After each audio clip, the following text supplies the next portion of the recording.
నదికి సంబంధించిన రీజనరేషన్కి సంబంధించిన అంశం అధ్యక్ష. ప్రశ్నకు సంబంధించి ఈరోజు క్వశ్చన్ అవర్లు వేస్తూ ఉన్నారు.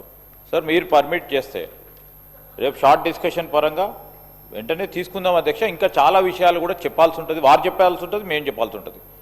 సో ఆ సందర్భాన్ని గురించి ప్రశ్న వరకు పరిమితమై డెఫినెట్లీ మా పరంగా ఏమి ఆన్సర్స్ కావాలని కోరుకోమని చెప్పండి. మొత్తం డీటెయిల్గా షార్ట్ డిస్కషన్ మొదలు పెడితే సార్ మీరు పొద్దున్నే చెప్పారు 9 minutes అని. 9 minutes కాకుండా ఇంపార్టెన్స్ ఉంది కనుక 10 minutes 11 minutes 12 minutes ఇవ్వండి అధ్యక్ష. We are ready to answer it. But ఇంకా డీటెయిల్గా పోవాలంటే please allow for a short discussion sir if you permit. Speaker sir, నేను ఎక్కడ కూడా క్వశ్చన్ నుంచి డీవియేట్ కాలేదు సార్. వారు మంత్రి గారు 1400 స్ట్రక్చర్స్ పోతాయన్నారు. గవర్నమెంట్ ఇచ్చిన గెజెట్లో 10,000 స్ట్రక్చర్స్ అని గవర్నమెంట్ గెజెట్ ఇచ్చింది. మరి 1400 స్ట్రక్చర్స్ కరెక్టా, గవర్నమెంట్ ఇచ్చిన గెజెట్ కరెక్టా, ఏది కరెక్టు? అట్లాగే గవర్నమెంట్ ఇచ్చిన గెజెట్ సార్, నాదేం ప్రశ్న నుంచి నేను డివియేట్ కావట్లేదు. 10,000 ఎకరాలు 3,279 ఎకరాలు స్వాధీనం చేసుకుంటున్నాం అని చెప్పారు.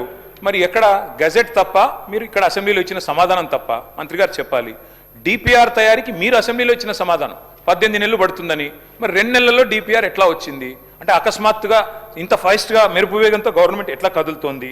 అట్లాగే అధ్యక్ష, ఇంకొకటి, అసలు 1,50,000 కోట్ల బడ్జెట్ అని ముఖ్యమంత్రి గారు చెప్పిన తర్వాత దీనికోసం ఈరోజు గవర్నమెంట్ 5,000 4,000 కోట్లని ఎట్లా, మరి 1,50,000 కోట్ల 4-5 వేలకు ఎట్లా తగ్గించారు? అదేం చమత్కారం చేశారు? దాంతోపాటు అధ్యక్ష, మరి మంత్రి గారు చెప్తున్నారు ఇది 1,435 స్ట్రక్చర్లు ఐడెంటిఫై చేశాం. ఏ బేసిస్లో ఐడెంటిఫై చేశారు? మంత్రి గారేమో, మరి నేను మొన్న ఆర్డీఓ గారు చెప్పింది చూశాను, రాజేంద్ర నగర్ ఆర్డీఓ, 50 మీటర్ల బఫర్ జోన్ అని ఒకవైపు చెప్తారు. 50 మీటర్ల బఫర్ జోన్లో ఉండే వాళ్ళని తీసుకుంటామంటారు.